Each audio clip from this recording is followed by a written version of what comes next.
Kasado na ngayong taon ng bloodletting program na ikinakasa ng isang non-profit organization na Serving Hearts.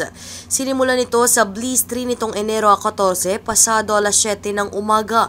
Ayon sa leader ng grupo, muli nilang ibabalik ang weekly bloodletting sa buong Pasig upang mas marami pang mga Pilipino ang matulungan. Sa pahayag ng Serving Hearts, target nilang makakalap pa ng mas maraming donasyong ng dugo upang matumbasan o mahigitan ang mga nangangailangan sa ilang ospital sa bansa. Nakakatuwa nga na ito yung unang bloodletting uli ng Serving Hearts dito sa Pasig. Dahil nagpahinga kami noong December 17. So ngayon mag-i-start na uli yung weekly bloodletting sa Pasig para mas marami tayong matulungan lalong-lalo na dito sa lugar natin sa Pasig. Dahil talagang kulang na kulang yung nakukuha natin dugo para mapagbigyan lahat yung nangangailangan sa Pasig. Kaya dito namin simulan sa Bliss dahil yung mga tao dito, sanay na sila mag-donate every 3 months talaga, nagdo-donate sila. Katuwang yung 4 na grupo, yung Tao Gamma Pi, yung Riders Club, yung Samahang Kababayan, tsaka yung Guardian. So talagang every 3 months sila nagpapaikot-ikot para mag-conduct ng bloodletting. Ang Serving Heart, yung paraan namin ng pagtulong sa mga nangangailangan ng dugo, meron kaming sariling riders na naghahatid ng dugo para hindi naman medyo mahirapan yung nangangailangan ng dugo, hindi na rin ma-mishandle yung pagdadala ng dugo. At least yung riders namin ihahatid yung dugo kung saan ospital ka man na-accompany yung pasyente na nangangailangan ng dugo. Magugunitang sa datos ng National Voluntary Blood Services Program ng Department of Health, bumaba sa mahigit 1 milyong bags o 22% ang naidodonate na dugo noong taong 2020 bunsod ng makarang umabot sa Pilipinas ang COVID-19. Kaya naman ang ipananawagan ng grupo sa publiko, maaari lamang makipag-ugnayan sa kanila maging sa barangay kung ninanais o gustong mag-donate ng dugo. Sa pag-organize ng bloodletting, basta isabihan nyo lang kami, tapos pag-usapan natin kung sino yung mga grupong pagsasama-samahin natin para masigurado natin na magiging successful yung bloodletting natin. Kasi sayang din yung effort na magkukonduct tayo ng bloodletting tapos konti lang makukuha. Kaya mas maganda kung sa isang lugar, ipagtatap natin yung lahat ng grupo na pwedeng mag-donate para yung gagawin nating event is laging successful para mas marami tayong matulungan. Sa lahat ng nangangailangan ng dugo, once naman na may kailangan, i-message nyo lang kami or sino man sa mga coordinator namin. Pwede rin kayo lumapit sa mga barangay captain. Kasi ang ginagawa nga namin ngayon per barangay na.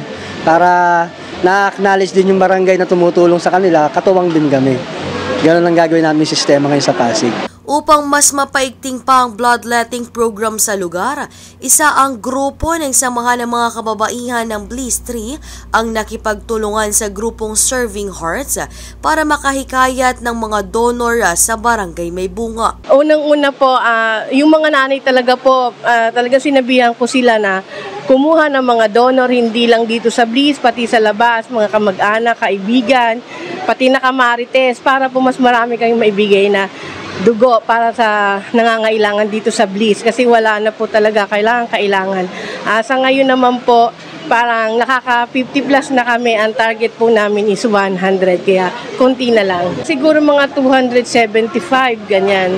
Opo, dumaki na ng konti. Pero mag-update pa rin po kami this January. Siguro mga April po, 3 months after 3 months. April po siguro yung susunod na magiging partner ng Serving Heart. Dahil dito, bukas ang Serving Heart sa mga nais na mag-donate ng kani-kanilang dugo, gayon din sa mga grupong gustong makipag-partnership sa kanila ay maaari lamang makipag-ugnayan sa kanilang social media accounts. Okay naman po ma'am kasi every year na meron kaming donation dito, nagsishare po ako ng blood ko para gusto ko kasi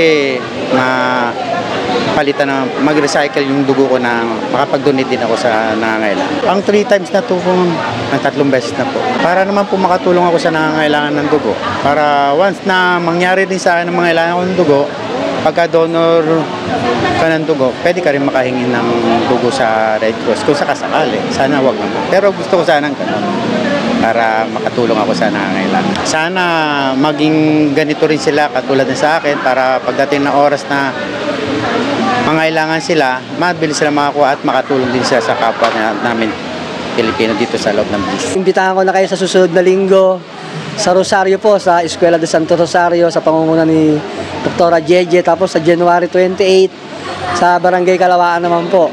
Tapos yung buong February, meron na rin po tayo ng bagong ilog, Bangbang. Yun, sunod-sunod po ang bloodletting natin hanggang March na may schedule. Maraming salamat sa mga kababaihan na sila yung nag-organize ngayon. Ang aga pa lang, nakaka-60 bag na tayo.